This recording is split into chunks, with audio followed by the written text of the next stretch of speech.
بسم اللہ الرحمن الرحیم۔ السلام علیکم ورحمۃ اللہ وبرکاتہ۔ بابا فرید الدین گنج شکر شہنشاہ پاک پتن رحمۃ اللہ علیہ کی پیدائش کا واقعہ بہت مشہور ہے۔ آپ ایک نیک عابد زاہد خاتون کے بیٹے تھے۔ کہا جاتا ہے کہ جب آپ شکم مادر میں تھے تو ایک رات آپ کی والدہ محترمہ قرسم خاتون رات کے آخری پہر مصلے پر بیٹھی نماز تہجد ادا کر رہی تھیں کہ ایک چور چوری کی نیت سے آپ کے گھر آیا۔ آپ اللہ تعالیٰ کی عبادت میں اس قدر محو تھیں کہ اس چور کی آمد کا آپ کو بالکل بھی پتہ نہ چلا۔ ظاہر ہے چور چوری کی نیت سے آیا تھا اور وہ گھر کا مال اسباب سمیٹ لینا چاہتا تھا، لیکن جب اس چور نے ایک نیک خاتون کو بارگاہ الہی میں عبادت کرتے دیکھا تو وہ اس روح پرور منظر میں کھو گیا اور ساکت نیک خاتون کو عبادت الہی میں مستغرق دیکھتا رہا۔ وہ نیک خاتون کی عبادت اور انہماک سے بہت زیادہ متاثر ہو گیا تھا۔ نیک عورت جس طرح خوش و خضوع سے مصروف عبادت تھی، وہ اپنا کام بھول کر اس ایمان افروز منظر میں کھو چکا تھا۔ پھر اس نے خود کو اس سحر انگیز منظر سے نکالا اور چوری کی نیت سے آگے بڑھا۔ چور نے ارادہ کر لیا تھا کہ اگر عورت نے اس کو دیکھ لیا تو وہ جبر و تشدد سے اس کو ہٹا کر چوری کرے گا۔ یہ سوچ کر اس نے پھر قرسم خاتون کو دیکھا جو آنکھیں بند کیے اپنے خالق کے تصور میں کھوئی ہوئی تھیں اور دنیا و مافیہ سے بے خبر قرب الہی عشق الہی میں مستغرق تھیں۔ اب چور ہمت کر کے آگے بڑھا۔ ابھی اس نے 2-4 قدم ہی اٹھائے ہوں گے کہ اچانک وہ اپنی آنکھوں کی روشنی سے محروم ہو گیا۔ وہ اندھا ہو چکا تھا۔ یہ ایک ناقابل یقین واقعہ تھا۔ چور نے بہت کوشش کی لیکن اس کی آنکھوں کا نور واپس نہ آیا۔ اب اس نے گھر سے بھاگنے کی کوشش کی اور کافی دیر تک دیواروں سے سر ٹکراتا رہا مگر اسے واپسی کا راستہ نہ مل سکا۔ فرار کے تمام راستے بند ہو چکے تھے۔ اب چور پر خوف و دہشت نے قبضہ جمانا شروع کیا تو اسے احساس ہوا کہ یہ تو قہر آسمانی ہے، قدرت نے اس کی آنکھوں کا نور چھین لیا ہے۔ جب چور کو کوئی راستہ نہ ملا تو اس نے چیخنا شروع کر دیا اور بآواز بولنا شروع کیا، میں عقیدے کے اعتبار سے غیر مسلم بت پرست ہوں، چوری میرا پیشہ ہے۔ آج رات چوری کی نیت سے ہی میں اس گھر میں داخل ہوا تھا مگر چوری سے پہلے ہی میں اپنی آنکھوں کا نور کھو بیٹھا ہوں۔ یہ اندھاپن کوئی اتفاق نہیں ہے، یقیناً اس گھر میں کوئی بہت نیک ہستی ہے جس کی وجہ سے میں اندھا ہو گیا ہوں۔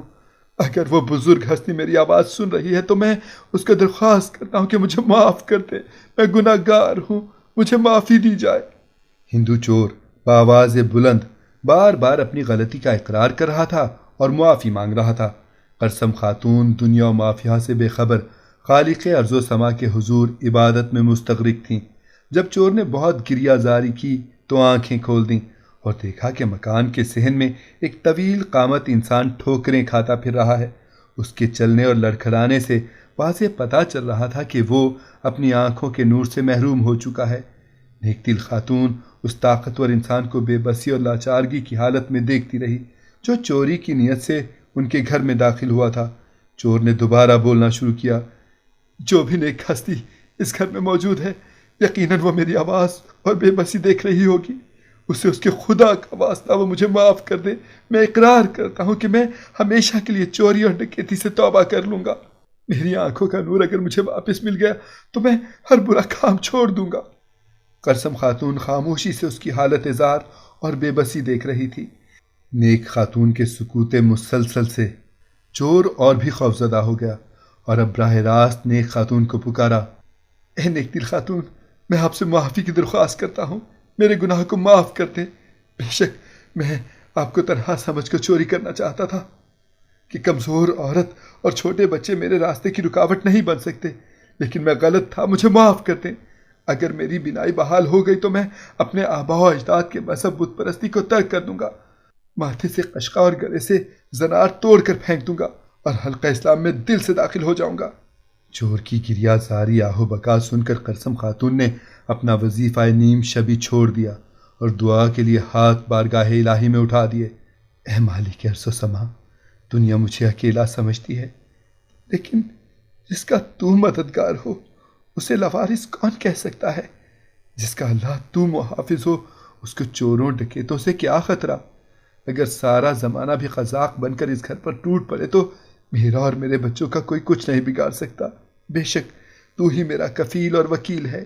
میں تیری بندگی پر شکر گزار ہوں کہ تو نے مجھ ناتما عورت کا بدلہ اس مرد سے لیا جو چور اور طاقتور تھا۔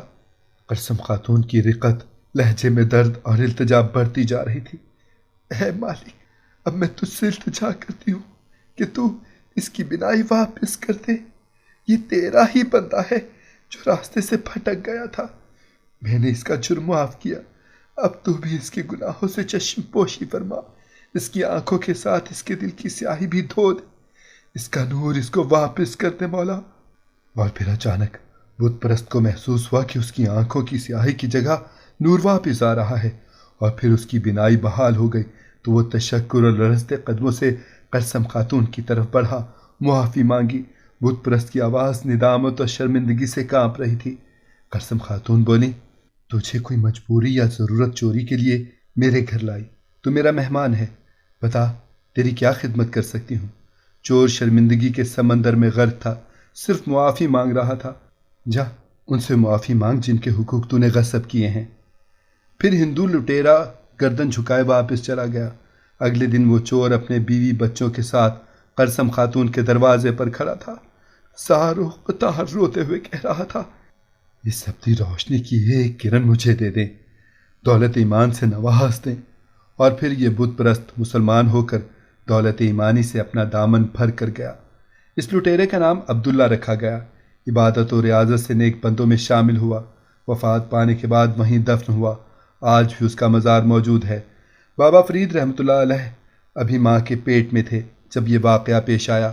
بچہ بڑا ہوا، آفتاب ولادت کا سورج ثابت ہوا، جس کی روشنی سے لاکھوں اندھی روحوں نے روشنی پائی، اور قیامت تک یہ فیض اسی طرح جاری و ساری رہے۔